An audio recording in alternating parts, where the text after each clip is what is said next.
I can't even pop it. What the heck? There we go. And my friends, we have remnants of what was I used in the vaporizer. That's what I have left, and I am hoping it takes away a little bit of the pain. This is not the video I'm going to be doing. This video is going to explain something that I am so flabbergasted that I don't know what else to put. How to put it. In 2000, Luke was born in 2000. In 2002, my ex-wife and I were at the end of our marriage, basically. We tried counseling, and that didn't work. And that was in 2002. Ever since we got married in 1997, November 11th, actually. No, I'm sorry, November 7th, 11 months, 7th day of 97. We went back to my in-laws' house in Pittsburgh for our annual get-together, so to speak. Well, the night before the 2002 trip, my now ex-wife told me I wasn't going. 2 weeks prior to that, she told my family she was leaving me.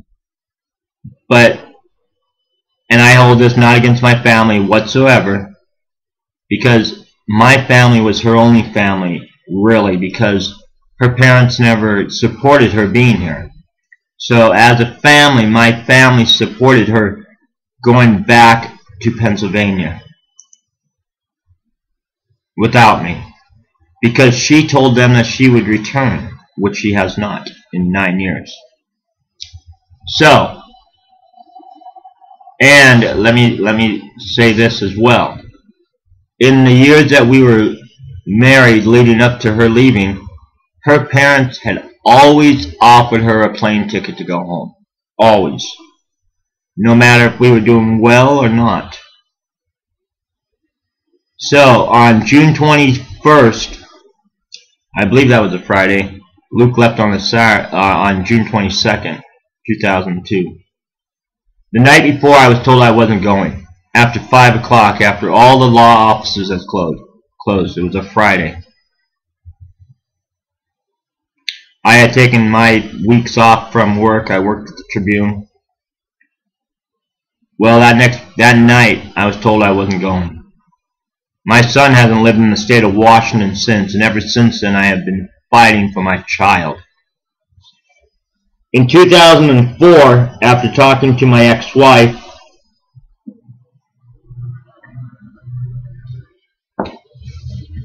I decided to leave my job at the News Tribune, pack up the car I had with what I could, and I left my family. My mom bawled. Mom still talks about it. I heard her say it a couple nights ago about when her children leave. My mom's in tears probably right now because my sister's on the way back to Mexico. So, my family, we stick together. So in 2004, I drove 3,000 miles without a job, without a home, to be a father. 3 weeks later, I was divorced by her uncle, actually her uncle's brother, which was paid for by her grandmother. This is a family doing. In all that time I lived there, 3 years, I had not had my son overnight. In my absence, while I was here working, supporting Luke, my ex-wife had a court date that she knew I couldn't go to. She got full custody. my rights are intact. But you see, in 2005 or 6, I had to file bankruptcy. I was left all the bills. Everything in my possession was mine, which was everything. She just took Luke and ran. My friends, I moved there without a home, without a job, without knowing a soul, except my ex-wife. I drive into Pittsburgh after driving 3,000 miles, and I was told I couldn't stay at my wife's house because it would confuse my son. So they picked out a hotel for me at $70-some a night.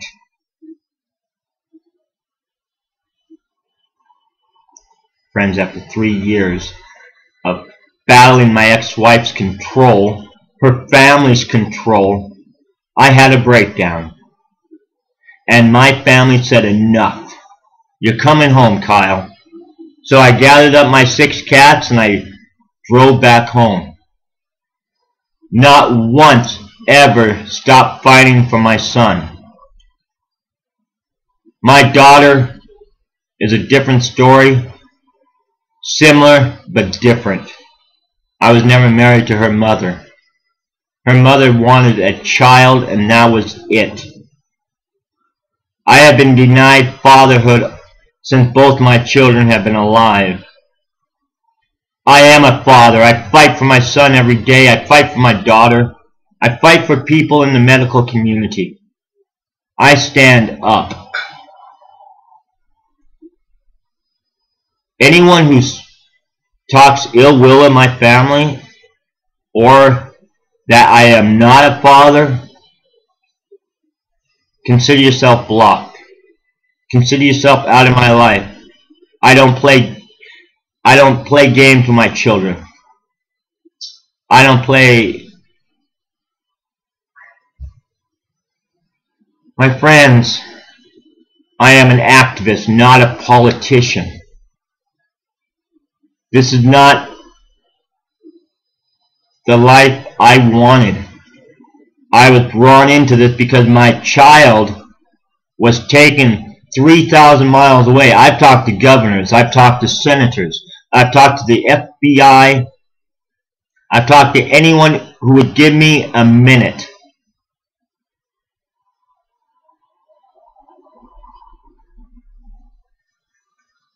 I have not left anyone behind. Just because I'm active doesn't mean I leave people behind. I fight for people every day. My friends, I'm in extreme pain right now. I haven't had medicine in a while, and I'm feeling it. There's a main artery going through your leg. Well, mine is messed up currently. And I am most likely needing to go to a doctor. As I understand it, talking to Holly, I should utilize the Western medicine and then go the Western technique and then use Eastern medicine, the philosophy of Eastern medicine, the holistic side, which I approve of. But anyone that comes at me that I'm not a dad, that I do not stand up, consider yourself defriended, because I do not have time to defend what I'm doing for my children, my family, or my community. And my friends, I'm sorry I went over my 8-minute mark, but this has got me pretty riled up. So, I will, even in pain, I'd still do the do. And I will continue to do the do, in office or not.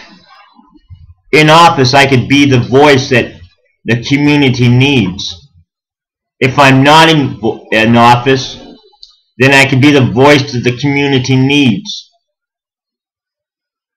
Anyway, it's a win-win situation.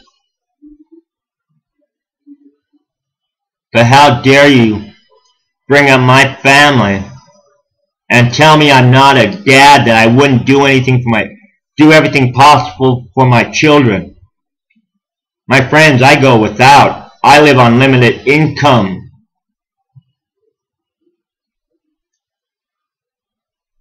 Good day.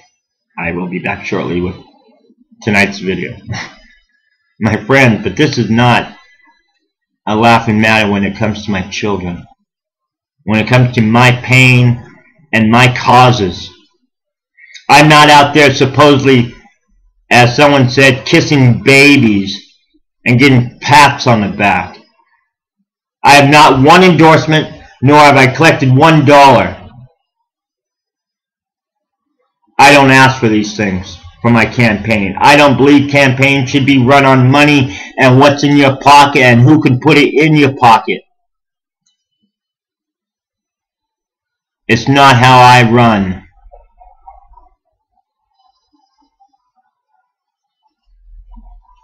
So my friends, I'm going to take a short breather and then I will be back with tonight's video. I bid you adieu. Peace.